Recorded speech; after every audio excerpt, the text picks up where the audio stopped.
Hello, Ecology. So obviously I'm not here today. I will be back tomorrow so we can resume class like normal on Wednesday. Today, what I'm going to have you do is go through the slideshow like we would usually do. Please make sure that you do take notes on the slides that you see, and we can talk about them on Wednesday when we get back. I will also have your tests graded by the time I get back. We have class on Wednesday, so you should be ready to go.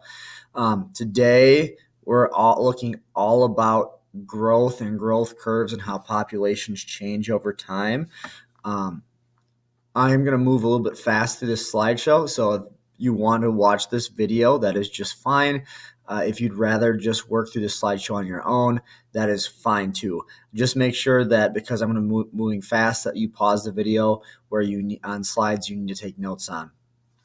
So like usual, we're always going to start my class with a video. In this case, we have a leatherback turtle. So this is taking place in the Caribbean, I believe. The leatherback turtle is one of the oldest species of turtles. This guy right here is probably around 150, 160 years old, and he's about the size of a Volkswagen Beetle. So they get pretty massive. But this species alone has been around for about 150 million years or so, where it's pretty much gone unchanged. Populations more recently have declined, but it is a living dinosaur, to say the least. So population growth and life histories. This week, the 8th, March, not March 11th, ignore the March 11th. It is October.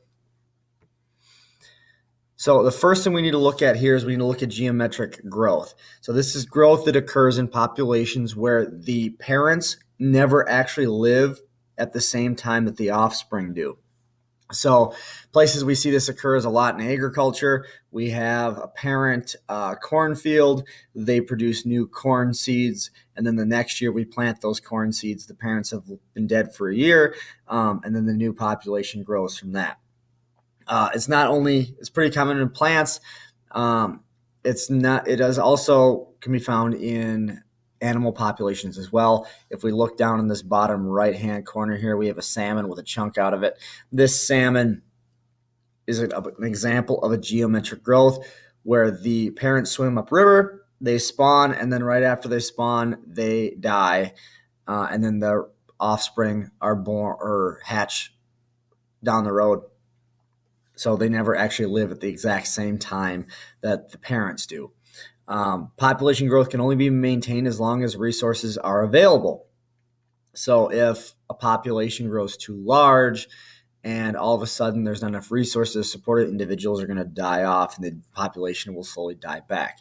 But the geometric growth occurs annually. So you have year 1, year 2, year 3. Like I said, if I'm going to move fast through this so it's not too long, just make sure you pause the video to take the notes if this is what you chose to do. This is a population curve that represents the human population. If I move my little icon up here into the corner so we can see better. If we look here, this starts about 8,000 BC, 8,000 years ago, 10,000 years ago. For the most part, most of human history, we had a steady population of about two and a quarter of billion people for most of human history. And then we keep going forward. We're at time 0, 1000 AD. We hit the plague right after 1000 AD. So that's our biggest drop in population that occurs in the human population. And then right around 1800s, 1900s, our population starts to increase slowly. We get to 1 billion about 1800, 1700, somewhere around there. And then we drastically start increasing. 3 billion, 4 billion, 5 billion, 6 billion. And now this graph isn't actually up to date. We are now at 7.5 billion, working on our way to 8 billion. So population is increasing exponentially is what we would say, because we have a long period of time where population is slowly increasing, and then we get a drastic increase within the last 500 years or so. So this is exponential growth, continuous population growth in an unlimited environment, meaning it has unlimited resources, it's got unlimited space, it's not restricted by things that are required for it to live. This only occurs for a short period of time. This cannot occur for a super long time because if we have a population that's exponentially growing, it's increasing very quickly. Resources and space are going to get used up very quickly. Bacteria are a great example of this. Human populations are a great example of this. Most higher mammals show this type of population growth as long as the resources and space are available to them. But with the exponential growth, we are looking for that growth curve where it has basically the start growth is pretty slow, and then over a pretty quick period of time, that growth pops up and increases in size fairly quickly.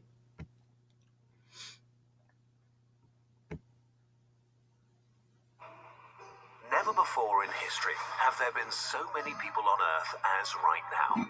Our numbers have skyrocketed from 1 billion in 1800 to 2.3 billion in 1940, 3.7 billion in 1970, and 7.4 billion in 2016.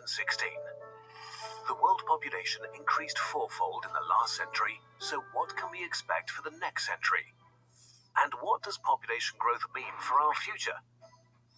Will there be mass migration, overcrowded slums in megacities covering continents, diseases and pollution, chaos and violence over energy, water and food, and a human species focused only on sustaining itself? Will population growth destroy our way of life, or is this prophecy just ungrounded panic?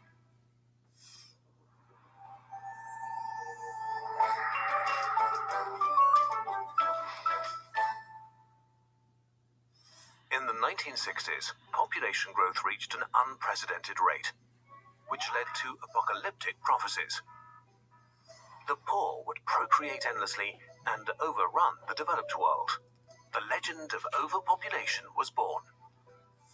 But it turns out high birth rates and the population explosion are not permanent features of some cultures or countries, but rather part of a four-step process the whole world is going through: the demographic transition. Most developed countries have already made the transition, while other countries are doing it right now. Let's go back to the 18th century, when the entire world, including Europe, was in the first stage of the demographic transition. By today's standards, Europe was worse off than a developing region, suffering from poor sanitation, poor diets, and poor medicine. A lot of people were born, but lots of them died just as fast, so the population hardly grew. Women had between 4 and 6 children, but only 2 of them would reach adulthood. Then the Industrial Revolution happened in the UK and brought the greatest change in human living conditions since the Agricultural Revolution. People went from being peasants to workers. Manufactured goods were mass-produced and became widely available. The sciences flourished and advanced transportation, communication, and medicine. The role of women in society shifted and created the conditions for their emancipation. Slowly, this economic progress not only formed a middle class, but also raised standards of living and healthcare for the poor working population. The second transition stage started. Better food supplies, hygiene, and medicine meant people stopped dying all the time, especially so at a very young age. The result was a population explosion, doubling the UK's population between 1750 and 1850. The main reason families used to have lots of children was that only a few of them were likely to survive. Now that had changed, so the third stage of the transition was set in motion, fewer babies were conceived, and population growth slowed down. Eventually, a balance emerged. Fewer people were dying and fewer children were born, so the death rate and birth rate became stable. Britain had reached the fourth stage of the demographic transition. This didn't only happen in the UK. More and more countries went through the 4 stages. First, many births and many deaths due to bad living conditions. Second, better living conditions leading to fewer deaths and a population explosion. Third, fewer deaths resulting in fewer births, and population growth came to an end. But if birth rates have dropped so much, why is the population still growing so fast? Well, the children born in the population population explosion of the 70s and 80s are having kids themselves now, leading to a noticeable spike in overall population. But they are having far fewer children on average than their parents. The average today is 2.5. It was 5 40 years ago. So as this generation gets older and fertility declines further, the rate of population growth will keep on slowing. This is true for every country. In the West, we tend to overlook progress in other regions of the world, but actually most of the world's countries have made it to the fourth stage. Just look at Bangladesh. In 1971, the average woman had 7 kids, but 25% of them would die before the age of 5. In 2015, the mortality rate was down to 3.8%, and women had only 2.2 kids on average. This is the rule, not an exception. We're not special, we just had a head start. It took developed countries about 80 years to reduce fertility from more than 6 children to less than 3. Others are catching up fast.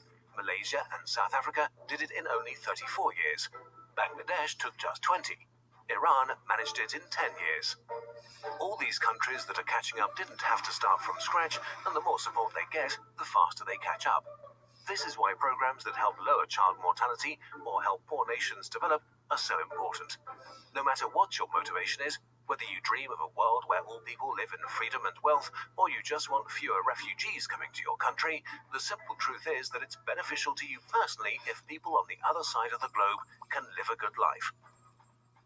And we are getting there. The percentage of people living in extreme poverty has never been as low as today. So the future of global population growth is actually not an apocalyptic prophecy at all. It's a promise. Population growth will come to an end. The UN forecasts that the 12th billionth human will never be born at all. And as the development level of the world rises, the number of people with a higher education will increase tenfold. Countries who used to be in need will help advance development instead. More people is going to mean more people able to advance our species. This video was a collaboration with Max Rosa and Our World in Data, where he explores the progress of humanity So, research and data. That video was a little bit long, 6 minutes, but talked about some good points, especially when it refers to the human population growth.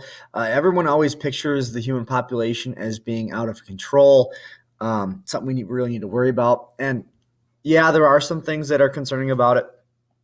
Specifically when when we're thinking about like resources and the space that we have. Like it was saying in the video, we probably will never get to 12 billion people. Our population is increasing right now, but that's primarily just due to there are still our parents had quite a few children, and our parents' generation is still having children. In a couple decades, that'll start to even out. Parents will start to only have children or as many children as they are, so they'll have one child to replace them and then one child to replace their spouse. So it'll start to even out. Population will slowly decrease, and then within the next century, we will level off, and population will actually start to decrease or hold steady, pretty much the same, and remain pretty much the same. So this is a human population clock. I'm going to have you guys go ahead and look at this if you want to, but it's an up-to-date estimation of what the human population is. The last time I looked at it, it was 7.6 billion, but I know we're getting closer to that 8 billion mark now. So the next year or two, I think we're going to get over that 8 billion mark. And that's primarily just because there's not as many people dying as there has been throughout human history. I know it sounds a little bit grim, but there's fewer people dying. Before the Industrial Revolution, parents would have 8 children and 5 of them would die. So population stayed pretty much the same. And once medication industrialization happened, parents were able to keep their children alive to adulthood. They were able to reproduce themselves, producing a large growth in population very quickly. Here's some questions you can think about after looking at that human clock that I just showed you in the previous slide. Click on it if you want. Answer these questions. I'm not going to have you write them down because I'm not going to collect them, but just some things you can think about in your head or talk to with someone next to you. So carrying capacity, this is what happens after we've had that exponential growth.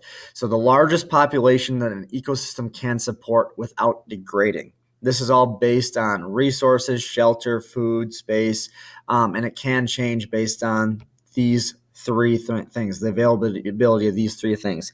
So once a population reaches its max level, it's increasing, just like when we look in this graph down here.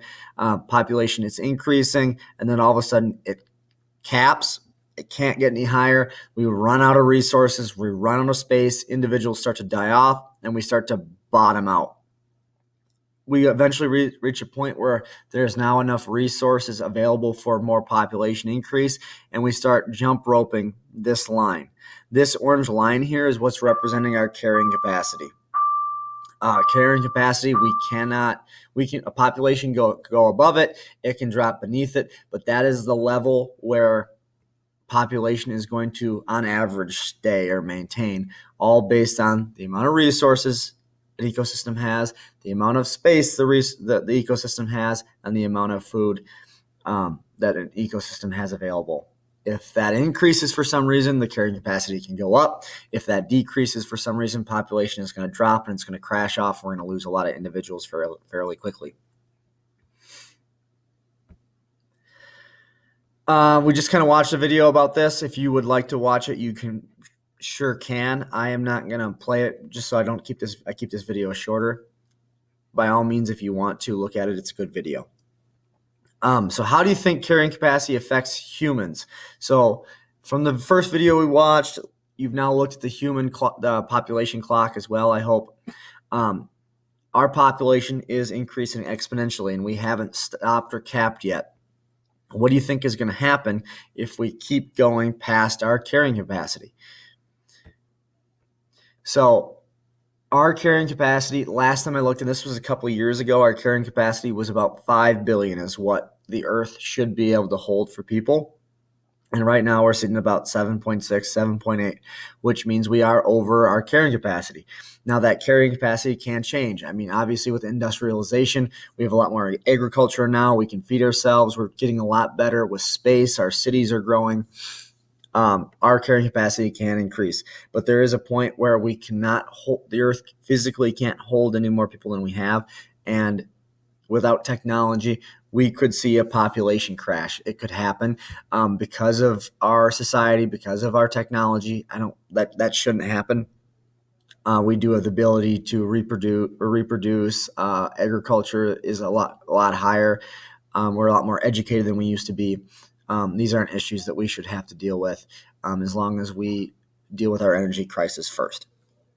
So we had exponential growth, we have geometric growth, and then we have logistic growth. So this is when we have limiting resources cause population growth to be slow. So population levels stabilize and we get this general S curve.